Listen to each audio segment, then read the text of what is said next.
La neutralisation des forces psychiques. Donc, c'est le thème qui va être abordé dans le cadre de cette capsule audio.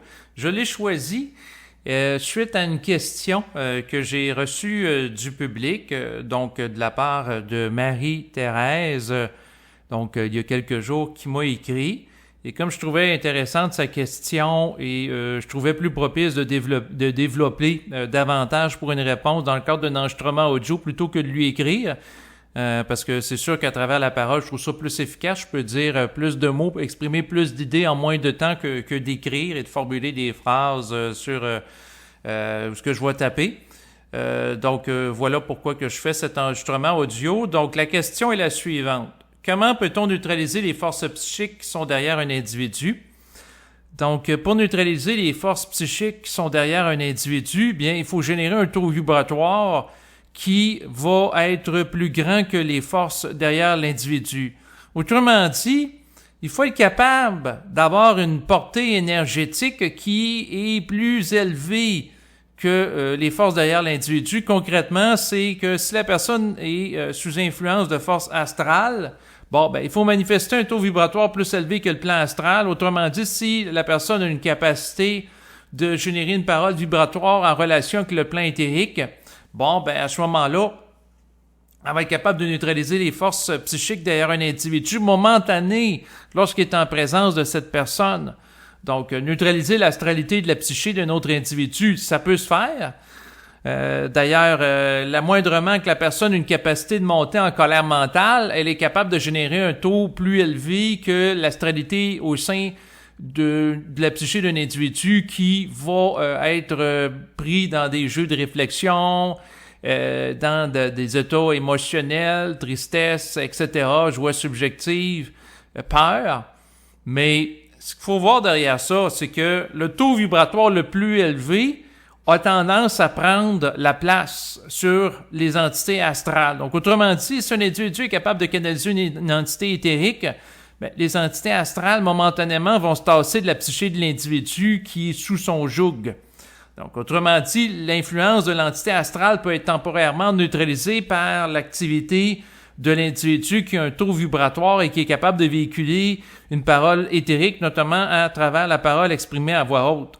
Donc, autrement dit, si quelqu'un exprime une parole à voix haute qui a un taux vibratoire plus élevé que l'autre qui est sous influence astrale se plaint, qu'est-ce qui va arriver? C'est que la parole qui est plus haute en vibration va altérer l'éther qui est en présence des deux individus, puis l'autre individu va baigner dans le taux vibratoire le plus élevé. Donc, un phénomène de contamination énergétique par rapport au taux plus élevé qui va neutraliser l'activité du taux plus bas.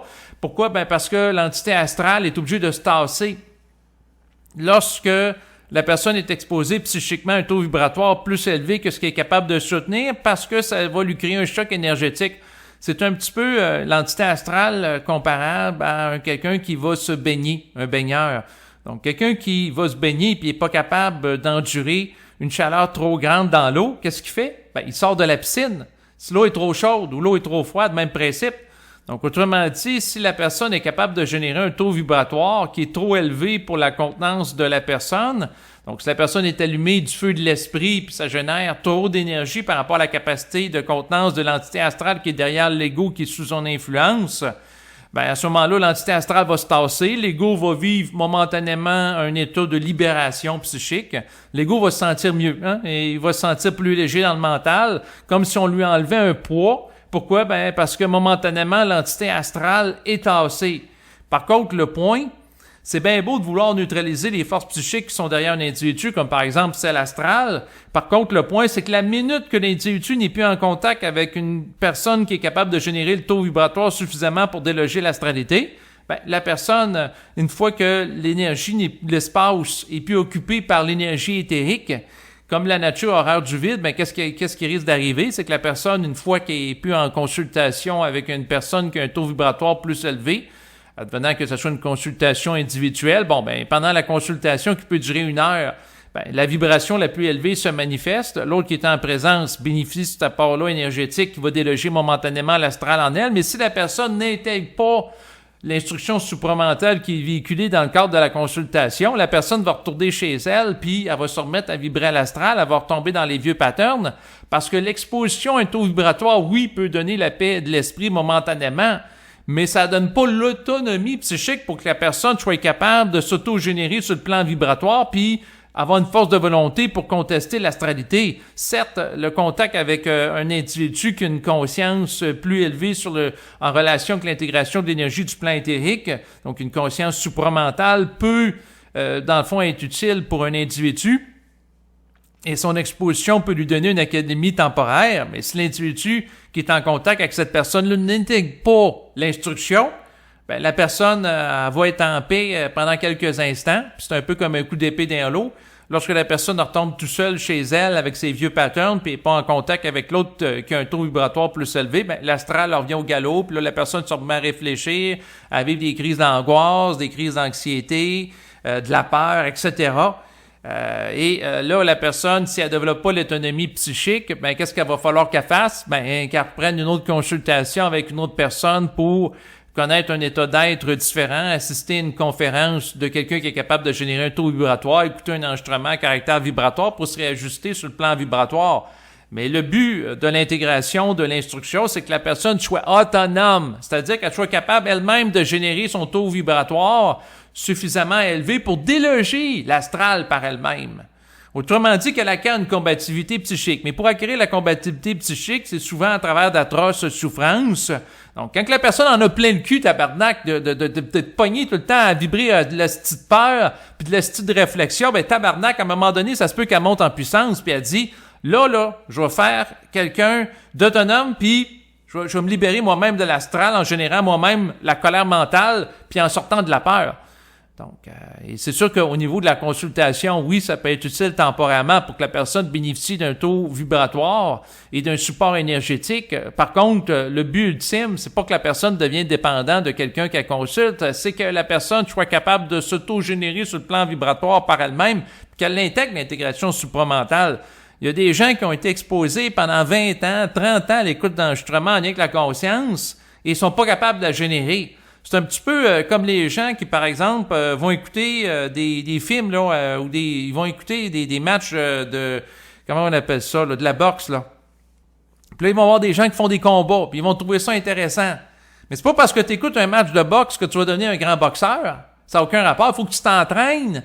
Il y a des efforts à faire. Il faut que tu en soulèves des poids et haltères. Il faut que tu en fasses des push-ups. Il faut que tu te mettes en condition.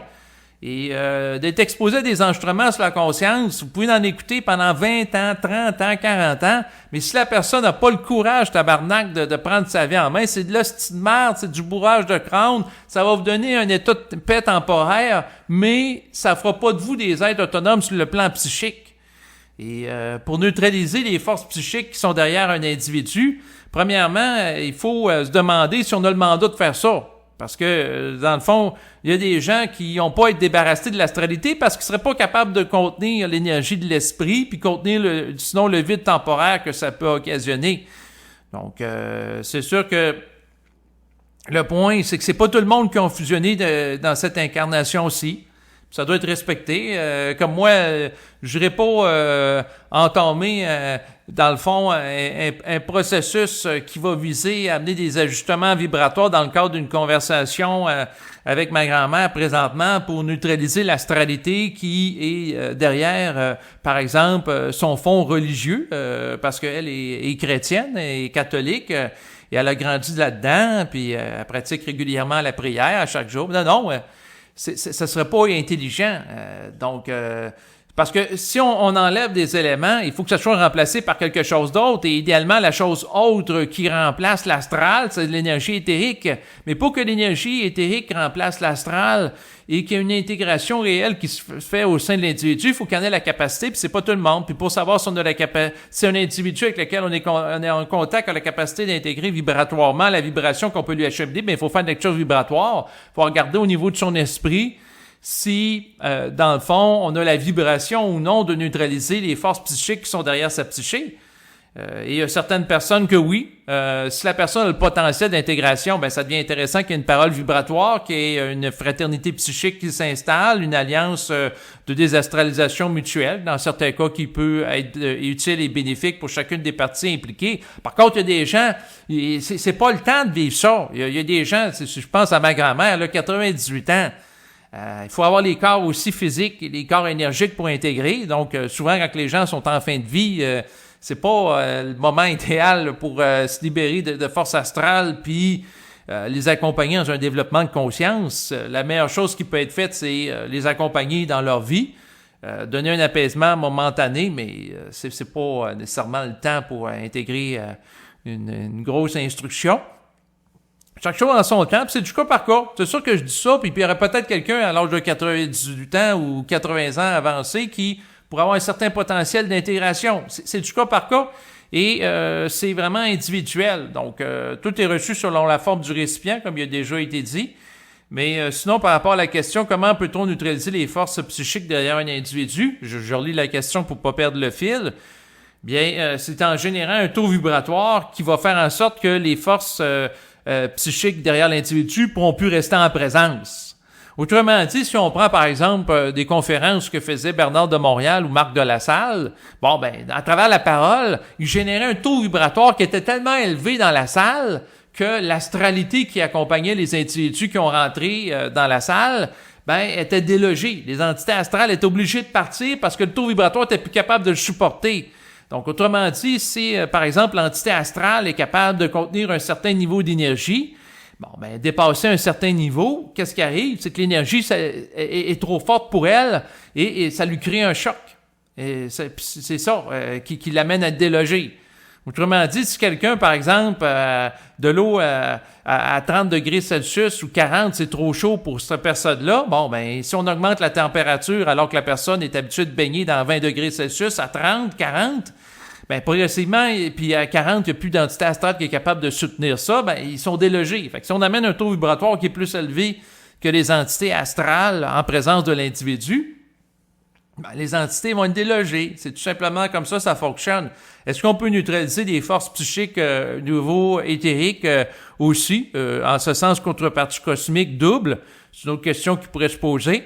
La réponse est oui, dans le sens que un individu qui est en fusion avec l'esprit a la capacité de générer une parole qui peut amener un ajustement même par rapport à sa propre contrepartie cosmique, mais la contrepartie cosmique de notre individu pour lui amener à réaliser certaines choses. Parce que l'homme nouveau, avec un grand H, qui inclut la femme, donc l'individu masculin et féminin, a la capacité d'amener des ajustements créatifs à la fois sur les êtres sur le plan éthérique, sur le plan physique et sur le plan astral. Bref, l'être humain nouveau a une capacité de générer des ajustements vibratoires en fonction de son degré de compréhension du réel qui va lui permettre d'amener des ajustements de nature multidimensionnelle par rapport aux êtres qui l'entourent.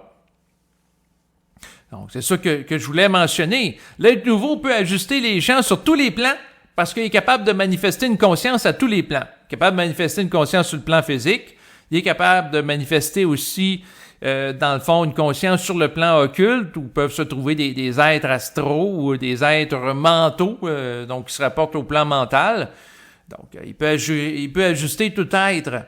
Et c'est sûr qu'aussi, tu sais, si quelqu'un, dans le fond, veut que les forces psychiques derrière sa psyché sont neutralisées, ben il faut regarder si la personne le veut vraiment.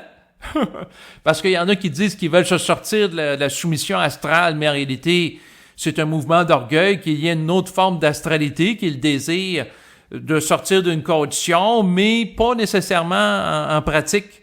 Donc, il y a des gens qui disent en théorie, oui, je veux me sortir de l'astral, mais en pratique, quand vient le temps d'agir, ils passent pas à l'action. Pourquoi? Ben, parce que ils ont tendance à la procrastination puis ils n'ont pas de volonté réelle. C'est comme la personne qui va se présenter devant un entraîneur au gym. La personne a dit, écoute, je veux me mettre en forme et je veux m'engager physiquement. Puis la personne dit, ah ouais, tu veux être en forme? Ben, tu vas venir ici 3 fois par semaine puis tu vas faire à chaque fois 1h15 d'entraînement en soulevant des poids et haltères. Puis là, la personne dit, ah ben là, je veux m'entraîner, mais pas autant que ça. Ben là, puis l'autre va lui dire, ben tu veux vraiment être en forme? Il dit, oui. Et là, tu veux-tu ou tu veux pas?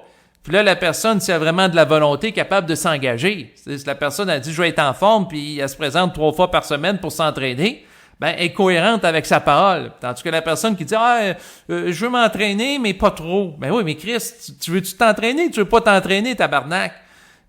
Vous comprenez un peu ce que je veux en venir. Il y a des gens qui disent qu'ils veulent se sortir de l'astralité, de la soumission à la peur, etc. Mais c'est pas vrai. C'est du bullshitage, tabarnak. C'est ça le point. C'est ça qui m'enrage. Et présentement, les gens qui veulent vraiment sortir de l'astral, c'est très, très rare. Il y a beaucoup de babillage mental sur des forums en lien avec la conscience supramentale. J'en vois plein à chaque jour. Il y en a qui posent des questions par rapport à certains concepts, ils réfléchissent ça, et ça donne place à certaines joutes intellectuelles.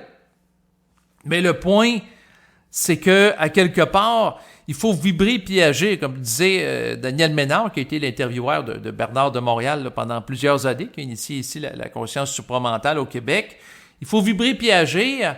Et pour avoir de la volonté de sortir de l'astralité, il faut être pénétré par l'énergie de l'esprit. Puis utiliser cette énergie-là comme étant un faisceau d'énergie qui va, lorsqu'on est capable d'utiliser l'énergie sur le plan éthérique en relation avec l'intégration d'une transparence d'ego, ben on va être capable d'utiliser cette technologie, cette technologie-là. Vous voyez, je voulais dire énergie, puis j'ai dit le mot technologie. Ben, on peut dire que l'énergie qui provient de l'esprit est une forme de technologie vibratoire.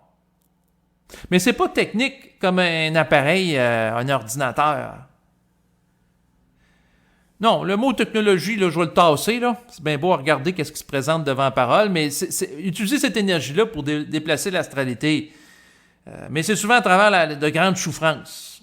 Et c'est sûr que moi, dans le fond, si je vais me promener à Montréal, sur la rue Sainte-Catherine, puis il y a plein d'itinérants, c'est sûr que plein de ces gens-là sont astralisés par des forces astrales. Je ne suis pas stupide. Par contre, est-ce que j'ai le mandat cosmique de tout désastraliser ces gens-là, puis de véhiculer une parole qui va changer un taux vibratoire?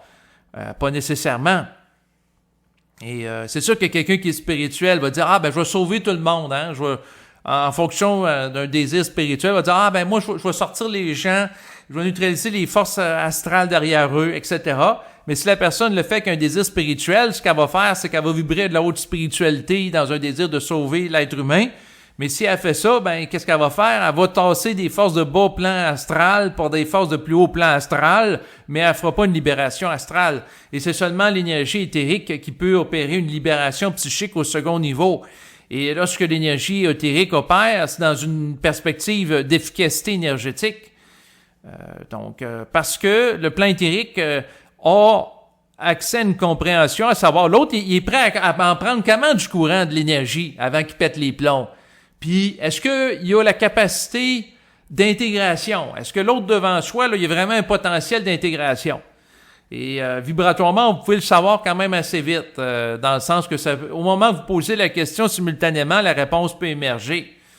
Et si la personne a un potentiel d'intégration, bon, ben, c'est de voir si, à ce niveau-là, c'est intelligent là, de neutraliser les forces psychiques astrales.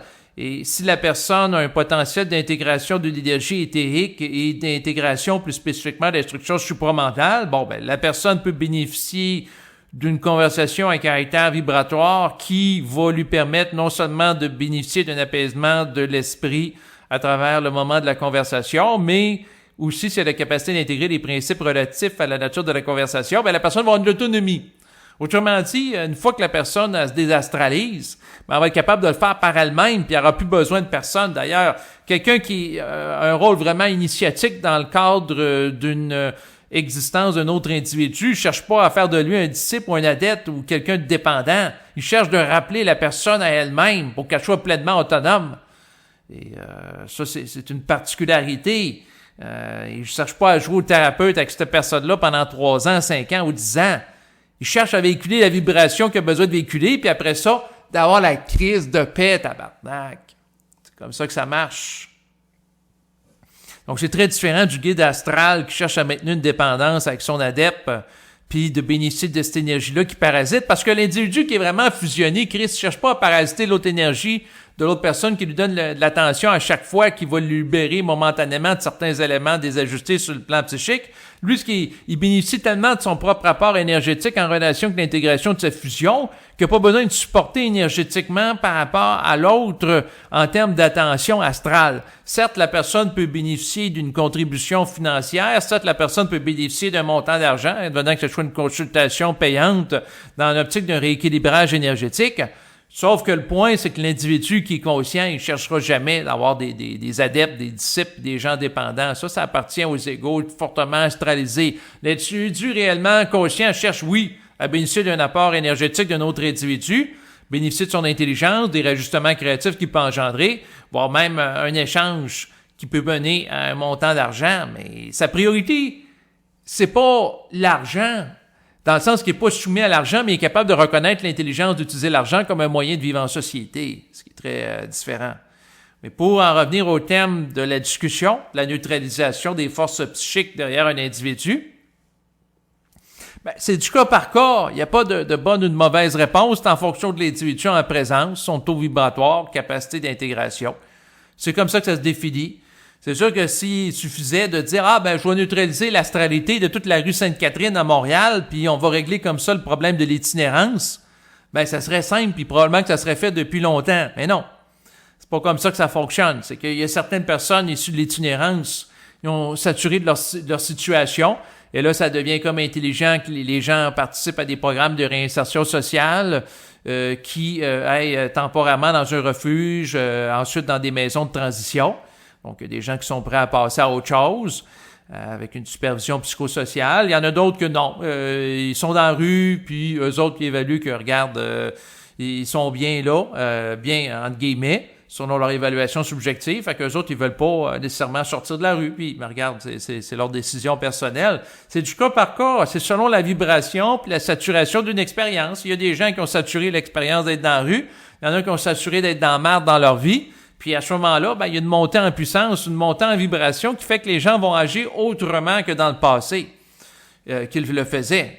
Puis sont capables de se libérer de certaines mémoires qui les gardaient dépendantes, que ce soit de la drogue, de l'alcool, etc., lorsqu'ils ont un changement de taux vibratoire en relation avec un état de saturation. Mais moi, en tant qu'individu, je suis pas intéressé à neutraliser les forces psychiques derrière tous les gens de mon environnement qui sont pas ajustés parce que ça serait un travail à temps plein. Puis, dans le fond, ça serait tout le temps dans un état de véhiculer une vibration et ça demande de l'énergie aussi.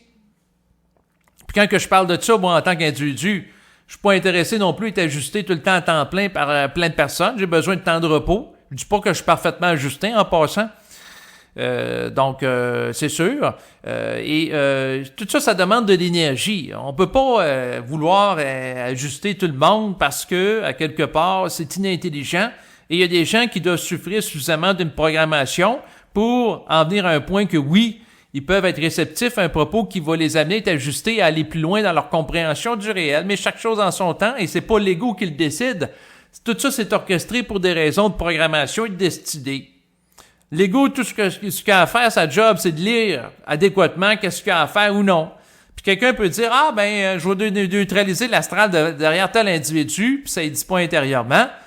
Quand même que la personne ait le plus grand discours supramental, probablement la personne ne sera pas mise en vibration pour ça parce qu'elle ne sera pas supportée par l'esprit. Fait que probablement qu'elle va avoir un discours de haute intellectualité dans l'espoir de changer l'autre. Puis là, si c'est de l'espoir, c'est un mouvement qui est spirituel. Puis si c'est un mouvement qui est spirituel, ça n'opérera jamais un changement au second niveau. Dans ce sens que derrière l'énergie spirituelle qui est associée à des formes, ça n'amène pas une libération de la forme.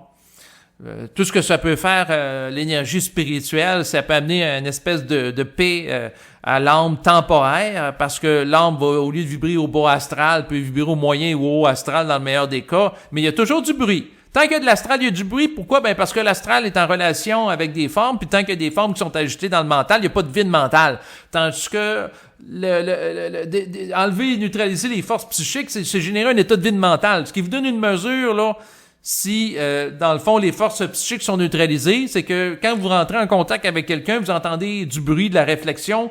Puis si vous avez une sensibilité très grande, avant de rencontrer la personne, si vous êtes très ajusté vibratoirement, vous n'avez pas de bruit dans la tête.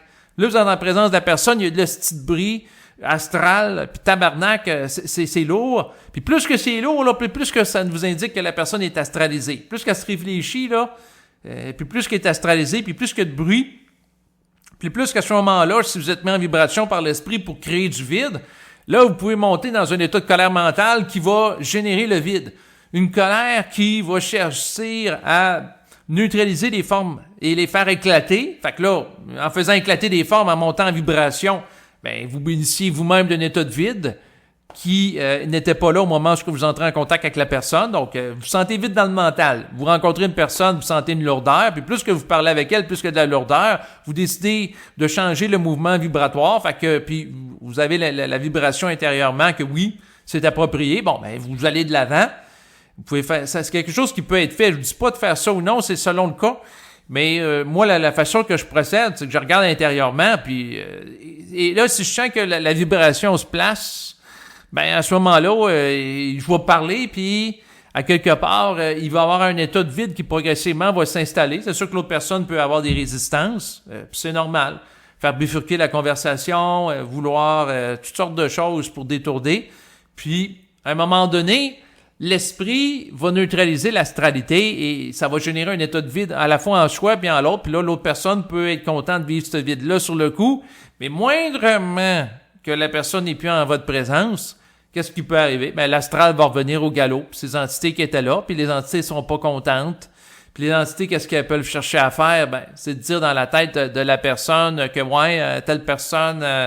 il est pas correct, ou il est ci et ça. On cherchait à le discréditer. Pourquoi? Ben, pour qu'elle puisse maintenir leur ascendance sur l'individu. Donc, autrement dit, l'entité astrale va dire à la personne, ah ben, ouais, telle personne, là, revois-le plus, là, c'est pas aussi vibrant que Bernard de Montréal, c'est pas, il est pas vraiment conscient. Alors, retourne voir la madame qui parle des anges, là, puis de l'ouverture des chakras, là. Pourquoi? Ben, parce que l'astral va chercher à entretenir l'individu avec des relations psychiques avec d'autres individus sous influence astrale de la même catégorie.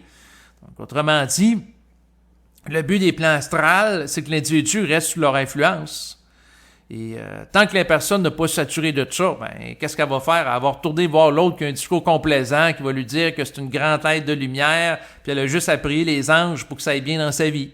Puis à un moment donné, quand elle va être suffisamment dans la marde, ben peut-être qu'elle va dire, ben finalement, mon ego, faut que je la regarde, faut que je sois plus transparent, faut que je sois plus objectif, puis je sois capable de contester toute la désinformation qui m'est acheminée dans la psyché. Mais pour saturer la désinformation, ben il faut souvent être dans un état d'écœurant titre, d'être tanné de la complaisance psychique qui est organisée par des entités astrales qui vont nous amener sur notre chemin, des gens qui ont des propos mielleux, qui vont nous dire ce qu'on veut entendre comme ego, qu'on veut faire plaisir. Il suffit tout simplement de visualiser qu'on va être millionnaire puis qu'on va devenir millionnaire. Alors que ça marche pas de même. Il y a des raisons de programmation qui vont faire en sorte que quelqu'un devienne très riche ou très pauvre. Donc, c'est tout simplement ça là, que je voulais rajouter. Bon, comment neutraliser les forces psychiques qui sont derrière un individu? C'est la dernière fois que je reprends la question, puis je vais conclure là-dessus l'enregistrement.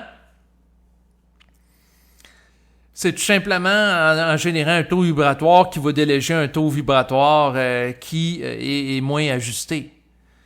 Et c'est toujours le taux vibratoire le plus élevé qui prend le pas. Et c'est un principe énergétique, tout simplement. Donc, c'est ça que je voulais mentionner. Comme à l'habitude, je vous remercie de votre écoute et je vous dis à bientôt. Au revoir.